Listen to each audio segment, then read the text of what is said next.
بسم اللہ الرحمن الرحیم۔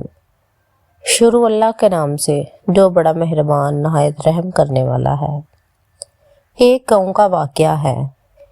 ایک نوجوان لڑکا جو اپنے گاؤں سے ایک فیکٹری میں ہر روز کام کے لیے جاتا تھا، وہ وہاں پہ ملازمت کرتا تھا اور ہر روز اپنے گاؤں سے ایک قبرستان سے ہو کر پھر گزرتا تھا، اور جب وہ قبرستان سے گزرتا تو ان کے لیے دعائے مغفرت کرتا، ان کو سلام پیش کرتا۔ کچھ دن گزرے ہی تھے کہ وہاں پہ ایک نوجوان لڑکے کی موت واقع ہوئی، اور وہ نوجوان لڑکا جو وہاں سے گزرتا تھا،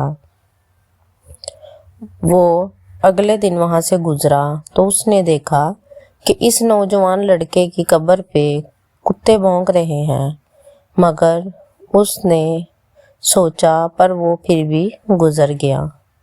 اگلے دن جب وہ پھر وہاں سے گزرا تو کتے ایک بڑے ہجوم میں وہاں پر بھونک رہے تھے اور اس کی قبر پر مٹی ٹانگوں سے پھینک رہے تھے۔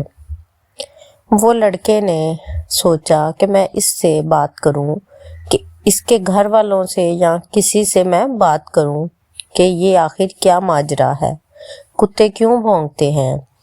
وہ نوکری سے واپس آیا اور اس نے اپنے گاؤں کے سردار سے بات کی اور کہا کہ میں ہر روز گزرتا تھا، 10 سال کے بعد یہ واقعہ پیش آیا ہے۔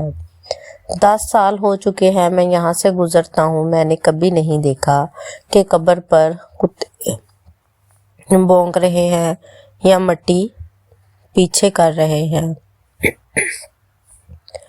اس سردار نے کہا کہ اس واقعے کے بارے میں اس کے گھر والوں کو بتانا چاہیے۔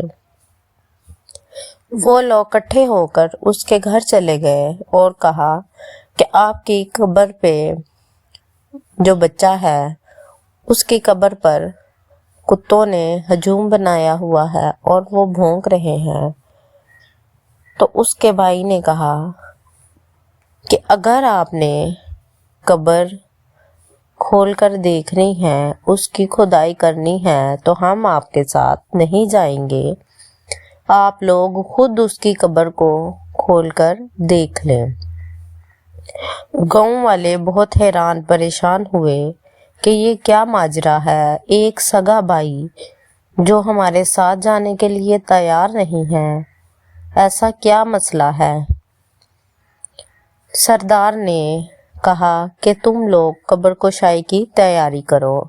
چنانچہ گاؤں والے قبر کی طرف روانہ ہوئے اور قبر کی کشائی کرنا شروع کر دی۔ جب انہوں نے قبر کی کھدائی شروع کی تو اندر ایسے جانور تھے جن کا اسلام میں نام بھی نہیں ہے، اور وہ اس مردے کو نوچ نوچ کر کھا رہے ہیں۔ سب لوگوں کی چیخیں نکل گئی اور وہ وہاں سے دوڑتے ہوئے اپنے گاؤں واپس آ گئے۔ سردار نے کہا جتنی جلدی جیسے بھی ہو سکتا ہے اس کی قبر کو بند کیا جائے، اور اس کی قبر کو بند کر دیا گیا۔ اور جب وہ واپس گاؤں آئے تو اسی لڑکے کے بھائی نے کہا کہ اب آپ کو پتہ چلا کہ اس کی قبر میں کیا ہے، اس کو کس چیز کی سزا مل رہی ہے۔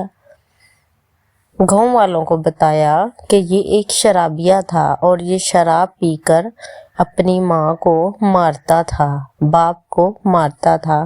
اگر اس کو نشے کے لیے پیسے نہیں ملتے تھے تو یہ ماں باپ کو بہت مارتا، ان پر ظلم کرتا، ان کو گالی گلوچ دیتا، یہاں تک کہ اپنی بہن کو بازار تک لے جاتا اور بیچتا، اپنی بہن کے جسم کو فروخت کرتا ایک نشے کے لیے۔ تو اس کو اس چیز کی سزا مل رہی تھی، لہٰذا اب آپ کو اس واقعے کے بارے میں پتہ چل چکا ہے تو اس کی قبر کو بند کروا دیں۔ سردار نے اس کی قبر کو فوراً بند کروانے کا اعلان کر دیا، لہٰذا اس کی قبر کو بند کروا دیا گیا اور اس کے لیے دعائے مغفرت کی کہ اللہ تعالیٰ اس کو جنت میں جگہ دے۔ لہٰذا لوگوں سے اپیل کی جاتی ہے کہ شراب سے دور رہیں اور اپنے ماں باپ کی عزت کریں، ایسے کسی بھی گناہ کی طرف مت رجوع کریں کہ جو آپ کی آخرت کو بھی اور دنیا کو بھی خراب کرے۔ شکریہ۔